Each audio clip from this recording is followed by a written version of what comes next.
What's good? Welcome to the front seat, my boy. Appreciate it, bro. How you doing, bro? Doing good, man. Doing Good good. to see you, bro. You too, bro. How you been? I've been good, bro. Enjoying life. Good, man. As you should. As you should. Enjoying life, man. Yeah. Got my dog in a Tesla. In the Tessie. Ooh. So what's up, man? You got to tell everybody who you are, where you're from, you know, and we'll touch on everything else on how we met. Yeah. So, Jaleel Johnson, from Brooklyn, New York. Played high school ball in Chicago, Brownsville, Brooklyn. You know what I'm saying? Get crazy out there. Played high school ball in Chicago, Illinois. Committed to the University of Iowa. Played ball there. Played there for 5 years. And that's it. Got drafted to the NFL. Played there 7 years. Who'd you get drafted to? I got drafted by the Vikings. Played there for 4 years. Great experience. Very blessed for the opportunity. Played for Houston, for the Texans for 2 years. And I played in Atlanta and Tennessee for 1 year. Yeah. How was it getting drafted? 'Cause I was undrafted, right? Yeah. How was it getting drafted, and you know, how was Minnesota, that experience? It was a good experience, bro. You know, getting drafted, again, it's a huge blessing, man. You know, I was blessed with the opportunity to play in the NFL. Minnesota was great, man. That year, actually, my rookie year, we had probably one of the best seasons that I could remember. I think we went pretty much, well, we lost to 2 teams that year. Ended up making it all the way to the NFC Championship game. And that was against the Eagles. And that's when they played the Patriots in the Super Bowl that year in Minneapolis. But other than that, man, my first year in the NFL it was a blast, man. I had a great time. Great time. Your quarterback obviously had a great quarterback. Oh yeah, we that year we had Case Keenum. Played good football for us, man. And then the following year we had Kirk Cousins. Exactly. Yeah. How was that? Man, I loved it, man. I think Kirk Cousins is probably one of the best guys to be around. Good locker room guy, man. Good player. And Michigan State guy. State guy, you know, I mean, it is what it is. Yeah, we ain't gonna speak on Michigan State too much. But yeah, man, other than that, you know, I thought he was a good locker room guy. He definitely he propelled our team to be good, and yeah. So we went to Iowa. We did. Together. Roommates. We lived together. After freshman year, we moved into a house together. How was that? It was fun, right? Man, it was a blast, bro. Come on. We I remember it was just, at the time, it was me, you, and LaRon, yeah. living in the house. We called it the mansion. Ooh, right off Mormon track. Right off of Mormon track. And we were vibing. Man. And then the other house we lived in, it was then me, you, and D-Bull, R.I.P. The R.I.P. D-Bull. That was a fun time. It was a great time. That was a fun time. You know, a bunch of memories in there. Remember, I had a dog, Tyson. Had him running around. That was lit. That was cool. And then at one point we had 3 dogs in the house. We did. We had a pit, 2 pits, and a rot. Man, we sure did. Remember that? Man, and you know what's crazy about that whole experience is like, I appreciate like the times me and you had as roommates and whatnot, because it's like, bro, we were young dudes, bro, trying to find our own way. Yeah. You know what I'm saying? It's like, bro, like, we're away from home. Like, you're from Toronto. I'm from New York, lived in Chicago. You know, to us being, you know, transitioning into full-blown adults, you know what I mean? So it's like, you know, we had the support of our family, but it was all from a distance, bro. It's like we had to learn how to operate as adults at such an early age. You know what I mean? And that's why I'm glad that, you know, I met you, you know what I'm saying? Because it's like you was on top of your stuff, you know what I mean? You wasn't like a, you know, so being able to like spend time with you and D-Bull and LaRon, you know, it's like, damn, bro, like, we some grown ass men now. You know what I'm saying? So Need to stay sharp without a coffee? Energized caffeinated gum kicks in fast, just 10 minutes, and it gives you a clean boost with no jitters or crash. Perfect before a workout, meetings, or a long conversation like this. Grab yours at shopenergize.com and use code FRONTSEAT for a discount. you know, Remember, so we were living in our house, and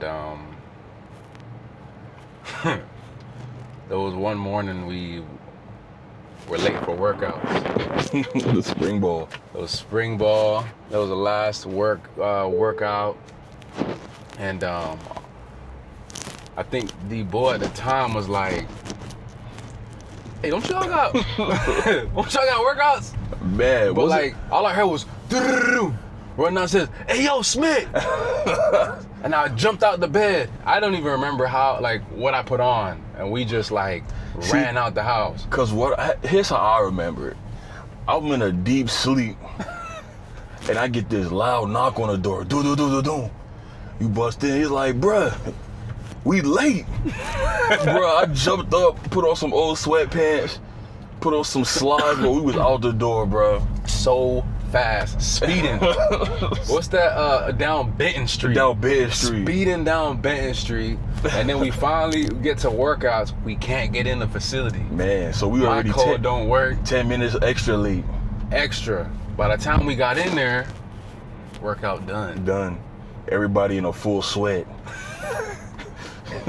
We had to go back.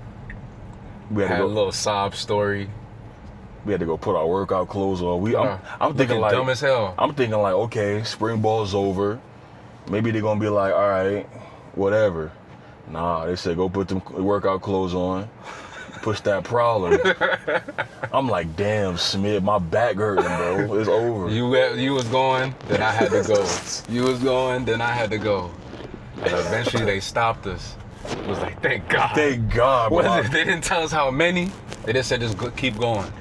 Dog, I was in the freaking training room, lower back was spazzing. I said, man, let me go ahead and set my alarm from this point on, bro. But that moment right there, I'll never forget.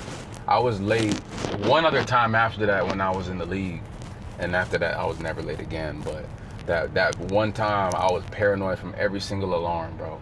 You know the good thing about, us playing, collegiate sports and even professional sports, what I feel like is, what gives us the upper hand is we're taught how to be disciplined from a younger age. Mm-hmm. You know what I mean? It's just like when we're done with sports, when we're done with professional sports, and when it's time to transition, it's like, okay, we're used to being somewhere on time. We're used to having that discipline of, okay, let me set my alarm and let me get my 8 hours of rest, because that's all we were told at Iowa. Yeah. 8 hours of rest. That's optimal. So now it's okay. We're out of the NFL. We're looking for new opportunities. We know how to use what we've developed playing sports for so long. Right. Mm-hmm. So, speaking of the NFL, so you had redshirted, and I didn't redshirt, so I left a year before you. Mm-hmm. And I remember there was I was in the Indy facility, and the head sheriff pulled up to me while I was eating my lunch, and he goes, "Hey man, I need to come talk to you." Oh man. So he goes, someone came over and told me that you've been served. So I was like, who the fuck's suing me? Right? So I go back, I'm looking at the paperwork. I realize it says that, we flooded a house. And I'm like, damn. So tell us about that story of us flooding our home in Iowa City. Oh man. Was it us or was it our roommate? Yeah, exactly. It was, okay, yeah. So what happened? All right. Do you even remember what I remember, happened? yeah, I remember everything vividly. Okay. So we're actually, we were getting ready to go to the Outback Bowl. Yep. Against LSU. Yep. Right, so boom, we packing our bags, we getting ready to leave. And apparently our other roommate, LaRon, right? He turns off the heat in the house. But we had no idea, right? So I'm like, all right, whatever, it's cool. We go. Okay, we're flying to Florida. That's where the Outback Bowl was. After the game, we go our separate ways. We go home. I'm in Chicago. You were in Toronto, Yeah, right? I was in Toronto. You're in Toronto, and LaRon's actually was in Detroit. So I get a call from this collection from collections people, whatever, and they're like, yeah, you're being sued by this company for what was it, like $15,000 or something? No, it was more than that. It was like 30. But hold on a second. When we found out the house was flooded, we were confused. Yeah, and I'm like, hold on. I'm like, this can't be accurate because we just left. Right. Everything was perfect, like, So they're like, yeah, there was like a huge flooding. The pipes burst. Pipes burst. So I'm like, man, this can't be true. So I ended up driving from Chicago, where I was, to Iowa City to go check on our place. And the entire place was gutted out.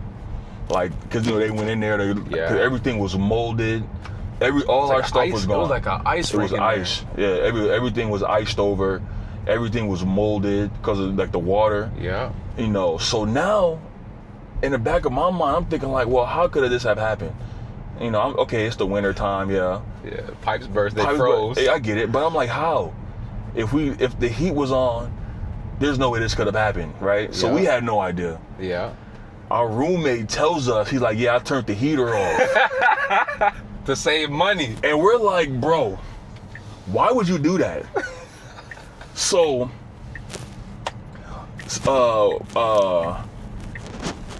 when the workouts comes around, right? And we're dealing with, like, we got to go talk to the lawyer downtown. Man, we got a whole lawyer involved. But going back to when I was playing, you never got the letter. I didn't get anything. I'm the only one that got the letter. So I'm like, damn, I gotta pay $30K. Right? Oh my God. But then fast forward to the time you got drafted. Oh man. Then you got the letter. I did. So they was like, whoever, obviously they knew who we were. They knew who we were, yeah. So they were like, well, shoot, as soon as he gets drafted, we're gonna sue his ass too. And you know what's even funny, to your point? The moment I got drafted, that was the first thing that popped up in my mind. Like, damn, they're about to find me. They're about to send a $30,000 complaint to my job. Bro, we had to do monthly payments. Dog, that was... So LaRon owes us... He owes us what? 15. Literally. $15,000 each. $15,000. We're writing the tab, we're sending it over to you, LaRon. That was crazy. That was crazy. So how, speaking of college, how was your experience at Iowa with the great players that we all got to play with? The workouts, the harder workouts, the summer workouts, the winter workouts. Like, how was that experience and how did that prep you for the league? I would say, honestly, to be honest, when I first started, I was so out of shape. I'm like, damn, bro. They call you Sugar Bear. Bro, they was calling me Sugar Bear. I'm like, bro, there's no way that I could be a collegiate athlete, bro. I was just so out of shape. I was weak, And then it got, remember those game simulators we would run? I would miss every time. Jaleel! I'm like, get your ass on! I'm like, bro, there's no way. But, again, over time, it's just, I had to just develop a certain work ethic, man. And I think that's one thing that I love about Iowa, man. It's just, they instill, a lot in you. It's confidence. They teach you, like, you learn values on how to become a better person, a better football player. Mm-hmm. And that all translates, man. If you're good on the field, you're going to be better off the field, vice versa. So it's like, and the type of guys that we were surrounded by, our rookie year, it was Michael was there. Yeah. Micah Hyde, Carl Davis. Yeah. Anthony Hitchens, James Morris, Christian Kirksey, James Morris. We had a whole bunch of guys, man. On the defense, it's crazy. On the defense. Cavante Martin-Manley, receiver, me. Damon Bullock. We had a whole bunch of guys, man. And CJ, obviously. George Kittle, yeah. Too many guys. And a lot of guys that were like not 5-star recruits. Like Iowa was really good at getting none of us were 5-star guys that you know were under the radar, and they were really big on development.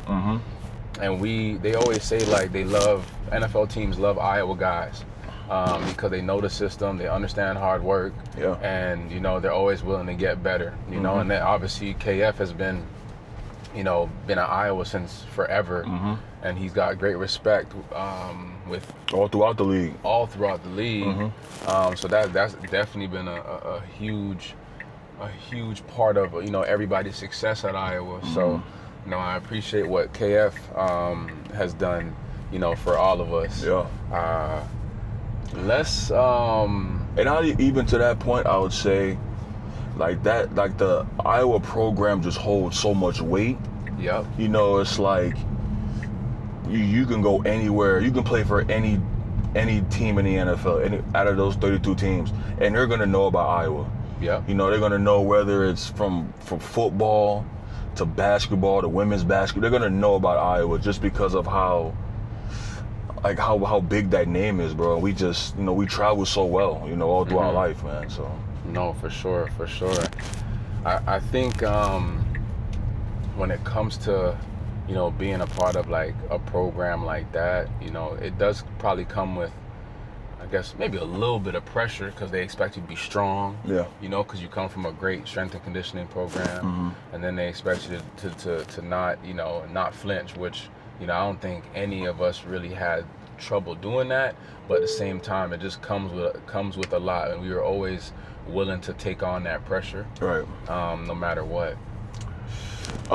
Yeah, bro. I think again, like firsthand, like when it comes to spring ball, when it comes to winter workouts, even when it comes to just being on top of like your academics, bro, it's like those are all strenuous things that we had to do. And it's like once we were done with that aspect of life, it's like nothing else could really shake us, you know what I mean? Because we were put in the most unordinary situations, and we had to thrive off that, like running sprints in 100-degree weather on a Tuesday afternoon, like that's and I think again that translates. What you got back there, bro? Nothing, bro. She's like, boom, damn, that's your phone, bro. Oh damn. Over there clicking shit. But what I was saying, bro, is like just the amount of work that we've done, like the volume of work that we've done, that prepares you for anything in life, whether it's, because a lot of guys that we've played with, they didn't go on to play professional football, but those are good guys off of the field, and just I think just being in that program and just really committing ourselves to it just made us better people all around. Right. No, like 100%. Tough people all around, 100%. Your sport, your career, your business, whatever your path, your money needs a plan. I help athletes and everyday people build strategies that keep working long-term after the spotlight or the 9-to-5. DM me for more at Smitty4 or email me at tevons1@gmail.com to start the conversation.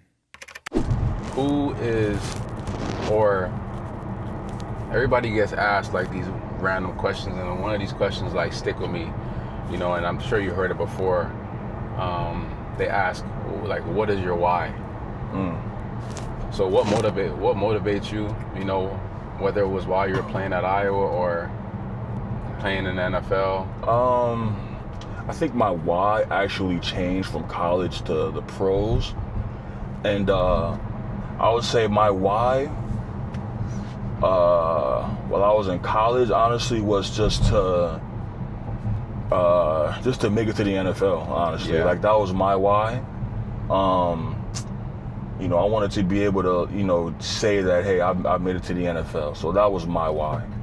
When I actually got to the NFL, my why became to make my family happy, to make my cousins proud, to make my little sister proud, you know, and because, you know, it's like once you reach a certain status, like in professional sports, it's like you have a lot more people looking up to you, you know, and it's like, well, it's like you always have to be in a place where it's like, at least for me, I'm sure you can attest to this also, it's like, Yeah. you always have to be in a place where you're always progressing, you know, and I think Is this yours? yeah, it should be. That's all that. Yeah.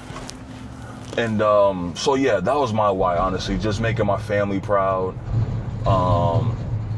you know, making my mom, my dad, my cousins and sister, everybody just proud of me, bro. That was my why. Okay. You know, it wasn't necessarily for the money, it was just, you know, again, make my family proud. Okay. And now you have your sister has a child. She does. He does. And now that I'm retired now, you know, he just turned 2 years old. So he obviously won't get to see me play football. So I think now, with this transition in life, I mean, my why isn't gonna change now. It's gonna remain the same. Keep making my family proud. Being someone that my nephew could look up to. You know, one day when I have kids of my own, it'll be the same thing. Be someone that my kids can look up to. Yeah. Be someone that my son or daughter would love to aspire to be like. You know, so yeah, so my why isn't really gonna change from this point on. Okay. And you played in the trenches. Yeah. You know, so like these guys are all getting NILs, and you know, sometimes it could be all about money, but like talk about how hard it is, you know, although we have these experiences, but like talk about how hard it could be to make it out, really, you know, getting drafted, you know, all that whole experience of just having money, but just now it's like it's time to work. And I think a lot of kids don't understand how important or how hard you have to work to get where you want to be. Although you're making money now, it's just like, nah, the work has just started. Yeah. I would say back on the NIL thing, it's actually good seeing these guys get NIL deals. It's good to see. 100%. You know, because it's like, you know, you and I didn't have that luxury of getting NIL deals, you know. Nah. We were getting them little gift cards, Yeah, trying to get winter clothes. Going to the mall, $500. We was getting Outback Bowl gift cards. But yeah, man, it's good to see that. You know, it's good to see young guys, especially that come from, you know, not so financially stable backgrounds. They get full ride scholarships, and they're getting this money to, you know, provide for themselves and for their family. But one thing that I've noticed about NIL sometimes is these young guys are like, I don't want to say they're losing the love of the game because money's involved, but you can kind of see where there's a little bit of a drop off in terms of staying committed to the sport. Yeah. Like, because, you know, the end goal is to get money. You know, we all know that's our end goal. But these guys are getting so much money at such an early age. Yeah. You know, at a quicker pace than we did. Right. You know, so now you kind of see where, okay, if this school isn't going to give me this money, then I'm going to go elsewhere. Yeah. So you kind of can see where there's a loyalty factor in it, where there's no loyalty in the game as like there used to be. But yeah, man, I think again, just kids making it, man, and getting to college with NIL deals and opportunities, man, it's good to see. You know? For sure. Yeah. Well, man, I appreciate you hopping in, bro. My God, yeah. My friend, my roommate, you know, go way back to 2012. Hell yeah. You know, I appreciate you hopping on the front seat, man. Yes, sir. And it means a lot.